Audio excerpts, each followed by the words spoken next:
Olá, seja bem-vindo. Começamos agora nosso programa Entrevista da Hora aqui na nossa TV Assembleia. Eu sou Francisco Espínola e hoje estou recebendo aqui a visita de Maurício Munhoz Ferraz.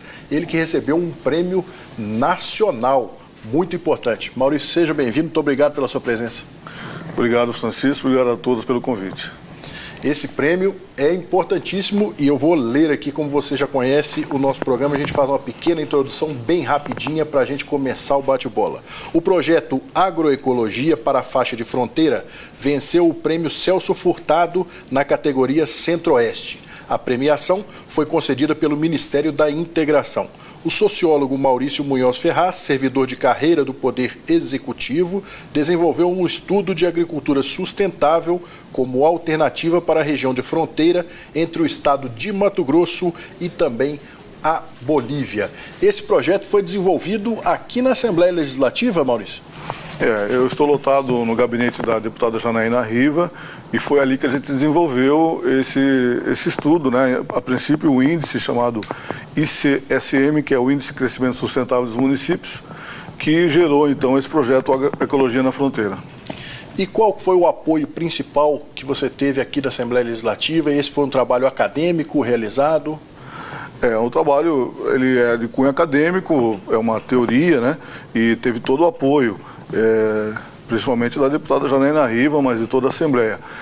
O prêmio ele foi considerado da Assembleia Legislativa, porque nessa categoria você tem que representar uma instituição. Então estava lá a Assembleia Legislativa de Mato Grosso sendo representada. Em segundo lugar ficou a Universidade de São Paulo, que é o departamento de economia deles. Então, assim, várias universidades representadas, institutos como a Embrapa e outros participaram desse torneio, na verdade, né, que foi o prêmio. E quais são as principais conclusões que você teve com esse trabalho do projeto? O índice chamado ICSM, ele apresenta características gerais de todos os municípios do estado, desde a produção industrial, agrícola, pecuária, comércio, e ele aponta para alguns indicadores como saúde, educação, renda e ambiental. Ele é muito semelhante ao IDH, que mede a qualidade de vida das pessoas, mas ele vai além porque ele considera indicador ambiental, ou seja, se naquele município tem desmatamento, tem queimada, é algo ruim para quem vive naquele município, né? Então, esse índice, ele apurou que a região hoje do estado de Mato Grosso mais assim esquecida é a região de fronteira, principalmente a fronteira direta com a Bolívia. Essa região ela é muito dependente da pecuária, leite e corte. Há muito problema de tráfico de drogas naquela região e o que está avançando aos poucos ali é o agronegócio, o que desarticula, né, aquela característica de pequenas propriedades na região, minifúndios. O agronegócio chega, ele incorpora, ele compra aquelas áreas, né? Então, o que já está acontecendo no estado, que é um êxodo rural, cada vez menos gente morando, né, em áreas rurais, indo para as cidades, ele aumenta com o avanço do agronegócio. Quando a gente apresenta uma proposta, que é a agroecologia na fronteira, é justamente para inibir isso, né, para que as pessoas fiquem no campo, mas de uma maneira viável, sustentável economicamente, inclusive. Maurício, só para a gente entender, eu sei que deve ser um cálculo talvez até complexo, que leva em conta várias variáveis aí, como que você desenvolveu esse índice, e esse índice ele também pode ser replicado em várias outras regiões, pelo Brasil afora? Ele pode sim, inclusive o ministro já da Integração Nacional, né, o Helder Barbalho, já pediu um estudo para que seja implantado, a começar pelo Pará, até que é o estado dele.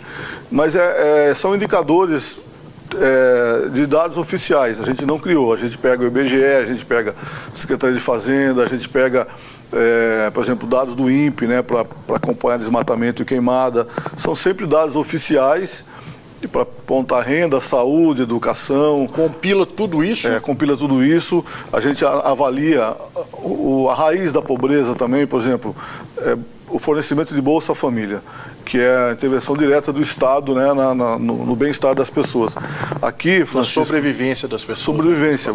E o Estado é muito diferente nisso. Pra você ter uma ideia, há um município aqui, Porto Estrela, 48% das famílias recebem Bolsa Família lá. Já outros, tipo Nova Mutum, esse índice cai para 8%.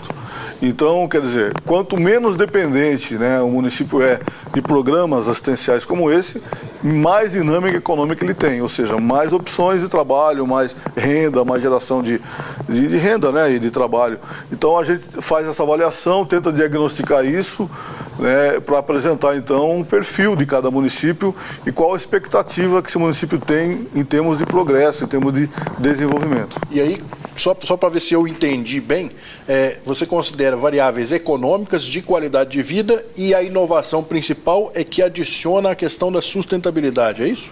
É, isso mesmo, a gente acrescenta então esses indicadores, acompanha o desmatamento, né, naquele município. O município, ano a ano, segundo o INPE, né, por isso que eu digo, é um dado oficial, o INPE, através de satélite, acompanha esse desmatamento e acompanha também queimadas, enfim, são indicadores ambientais. Também é uma variável utilizada aí? O uso de agrotóxicos a gente não utilizou diretamente na construção do índice, porque a gente não tem como fazer esse acompanhamento, não há dado oficial sobre isso. Correto. Não há, infelizmente não há. Mas a gente considera o agronegócio diretamente ligado à utilização de agrotóxico, né? Até pela busca insana, às vezes, pela produtividade, né? Exatamente. Há um estudo, não sei se você conhece, da Universidade Federal de Mato Grosso, do professor Pignatti, que aponta lá um dos agrotóxicos que aqui no Brasil é permitido, é o paraquat, que no mundo inteiro não é permitido, e aqui é aquele que deu aquela chamada chuva tóxica. Sim. E o estudo apresenta assim, que esse paraquat, ele entra no lençol freático, ele contamina a água mesmo. Chega até no leite materno. Então, assim, o agrotóxico que no Brasil é permitido, lá fora não é. O Japão utiliza muito mais agrotóxico que aqui. Agrotóxico não, defensivo agrícola, né? Porque lá eles têm um rígido controle do que isso repercute na saúde pública. E também no sistema de água e tudo mais. Muito mais do que aqui. Só que aqui tem o chamado agrotóxico, né, que não é apenas defensivo agrícola, ele tem repercussão na saúde, sim. Bem mais agressivo para a saúde humana. E aí o projeto de agroecologia entra como uma alternativa a isso tudo. Como é que funcionaria na prática? Existe já um projeto piloto sendo implantado ou não? Olha, existe algumas ideias. De novo, o ministro já pediu para a gente escolher um município do estado aqui para fazer um projeto piloto. São 28 municípios que compõem a faixa de fronteira aqui no Mato Grosso, segundo a Sudeco. Então, a gente está escolhendo um município para fazer o início, mas ele passa por um processo de conceituação de agroecologia mesmo, que é uma nova forma de se pensar a agricultura no Brasil, né? Ou seja, não é monocultura, numa mesma área você planta mais do que uma cultura, pode ser o arroz com o guaraná, castanha, alguma coisa assim que seja compatível com aquela região. E também não utiliza agrotóxico, né? Ele utiliza defensivos naturais de preferência, de acordo com aquela região, ou no caso de algum defensivo químico que seja comprovadamente sem qualquer repercussão negativa para a saúde, né?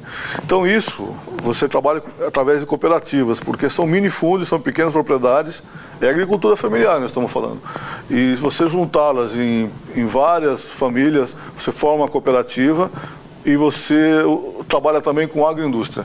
A AMM, Associação Mato Grossense dos Municípios, tem várias plantas de agroindústria desenvolvidas para qualquer tipo de cultura, você pode industrializar.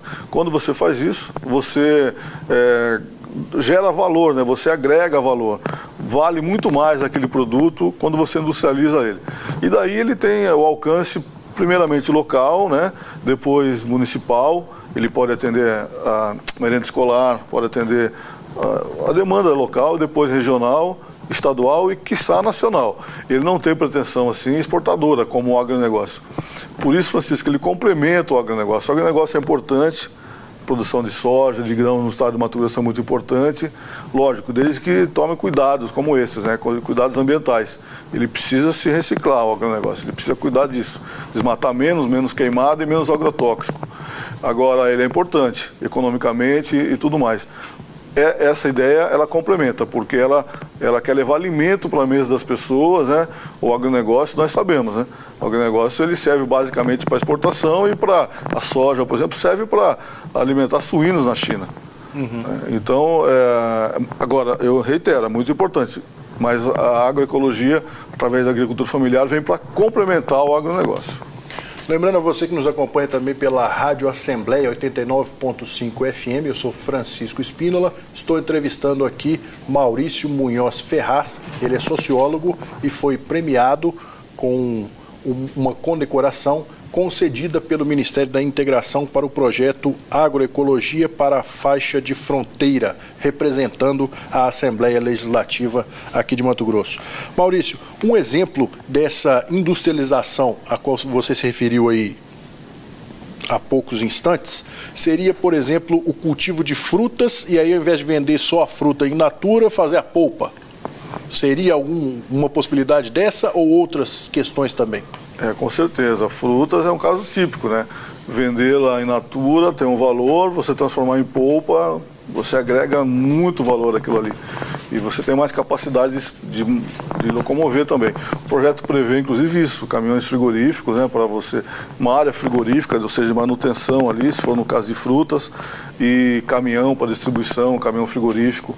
Ele é um projeto que prevê tudo isso e ele não é caro, viu? Ele é um projeto, sim, relativamente muito barato e ele se paga também. Ele é previsto que é um financiamento, em 36 meses ele está implantado, está operando já em fase comercial e em 48 meses ele faz o retorno desse investimento.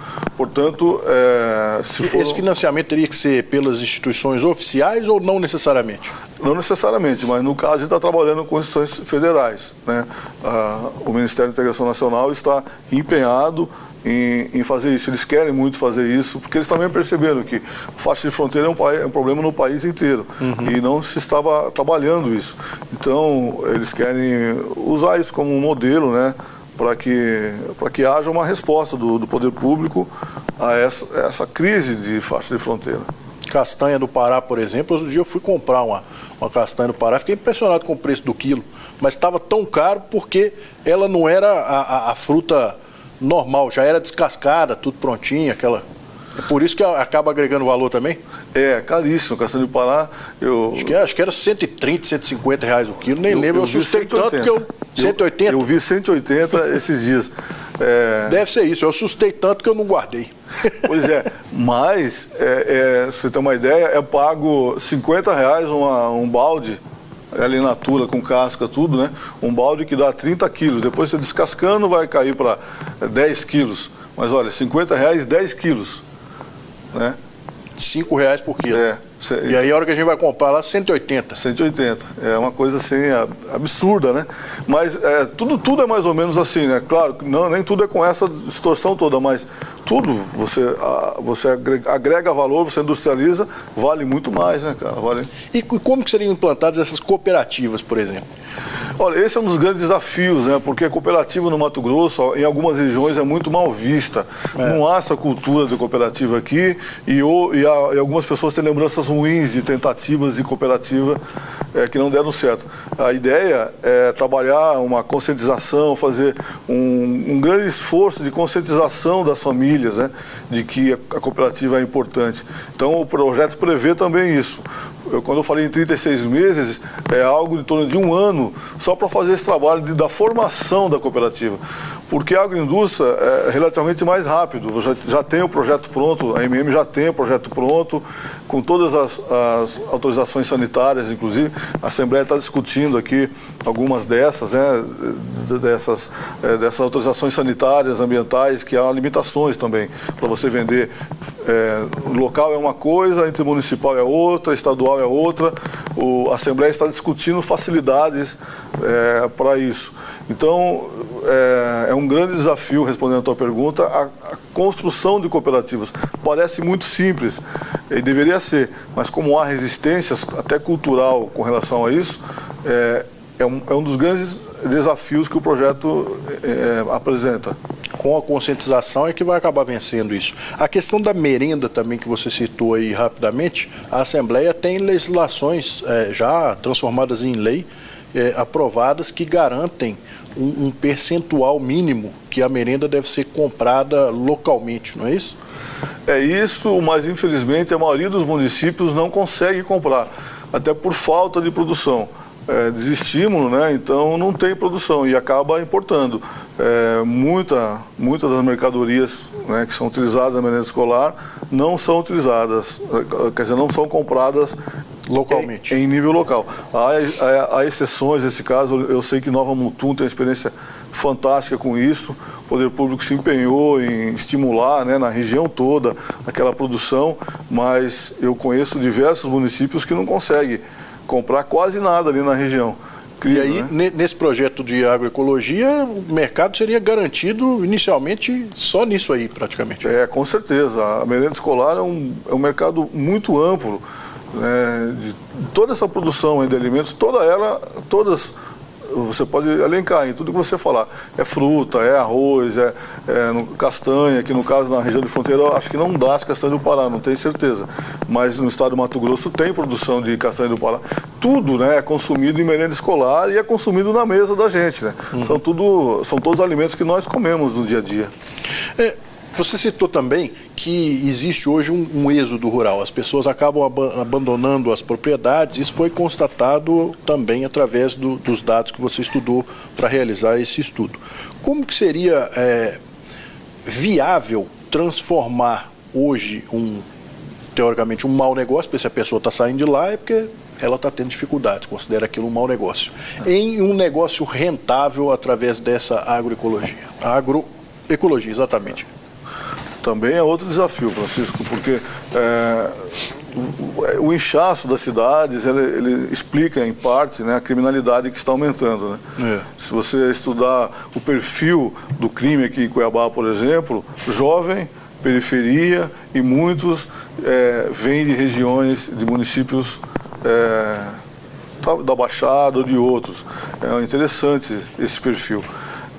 Então é um exemplo, né, que o êxodo, quando você se desloca para outro local e aquele local não te dá a opção de trabalho, é uma crise instaurada, né? Então a ideia é fortalecer... Especialmente em momentos de crise como a gente vive hoje nesses grandes centros inchados, né? Inchados, desemprego, principalmente juvenil, né? Então essa alternativa, ela vem para tentar coibir isso. E como tem viabilidade, a preocupação grande foi essa, a viabilidade econômica, ecológica, a viabilidade. Porque esse discurso, assim, ele é realmente muito interessante, mas se ele não tiver viabilidade, se ele não tivesse um começo, meio e fim, ele não se sustenta, não dá certo. As pessoas não vão ficar lá só com um discurso bonito, fica no começo, mas depois sai. Então tem que pensar em comercialização, por isso que o projeto prevê tudo isso, comercialização. No caso de polpa que você falou, se você não tiver ali uma câmara frigorífica, se você não tiver um caminhão para transportar, você já dificulta a viabilidade daquele negócio. Então você tem que pensar nisso tudo. O projeto pensa em muitas coisas, talvez algumas fiquem de fora, mas ele também pode se aperfeiçoar. Agora a ideia é essa, ele ter viabilidade econômica para se sustentar. Maurício, a gente está caminhando para o final do programa, mas eu queria fazer uma última pergunta, antes de pedir suas considerações finais. Aumentar a produtividade ou viabilizar economicamente, como você está falando, com princípios de sustentabilidade, agroecologia, etc., não é um pouco excludente com evitar desmatamento, queimadas e o uso de agrotóxicos, por exemplo? Não sei se eu entendi a sua pergunta, mas você fala que esse projeto ele é excludente com relação As coisas seriam contraditórias, não é? Porque a gente pensa hoje em produtividade, pensa-se em desmatamento, queimada, uso de agrotóxicos, assim, que é tudo que você está pregando contra. E aí isso não seria excludente uma coisa com outra? Bom, o pensamento hegemônico, o que é mais fácil entender, é o que está aí. Ele dá, por exemplo, o agronegócio, ele é um exemplo, né, mundial. O Brasil é um exemplo mundial, ele está na ponta em tecnologia e tudo mais, né? Agora, o que nós estudamos, e esse índice de crescimento sustentável dos municípios demonstra, é que ele deixa muitos passivos, ambientais, com certeza, que você falou, desmatamento, agrotóxico, queimada, e sociais também. Ele concentra muita renda, ele não distribui. Naquele município, por exemplo, Nova Mutum, ou naqueles antigos, eles melhoraram os indicadores. Mas, por exemplo, você pegar a Tabaporã, que também está entrando muito o agronegócio, os indicadores sociais são horríveis. Então, respondendo a tua pergunta, o que há de qualidade no agronegócio é a produtividade, é comercialmente muito bom, mas ele deixa os passivos. Então nós temos que encontrar uma solução também viável economicamente, não com o poder de fogo que tem o agronegócio, mas que seja viável e que não seja, não tenha esses indicadores ruins que tem, esses passivos que tem o agronegócio. Acreditar nisso é acreditar no mundo melhor. Agora, se é um sonho, talvez, isso talvez que você esteja querendo dizer, né? Que é um sonho, contrapor, né, o que está indo dando certo. Mas ele também pode dar certo. E ele não extingue, né? Alternativa. Ele não se opõe, ele complementa o agronegócio. Então, acredito que ele tenha tudo para dar certo. E eu acho que essa premiação é a demonstração que tem mais gente vendo isso, acreditando nisso, né? Perfeito. Para a gente encerrar, eu queria suas considerações finais e também um contato para as pessoas que queiram conhecer mais do projeto, etc. Legal, eu agradeço mesmo essa entrevista, Francisco, obrigado pela tua perguntas muito inteligentes, né? Acrescentou muito. Obrigado. Foi bem bacana mesmo. E se alguém quiser um contato, tem um e-mail, né? mauriciomunhozferraz@yahoo.com.br ou o telefone que é 65 99941 6426. Deixa eu só repetir para ajudar o pessoal da rádio e aproveitar para me despedir também.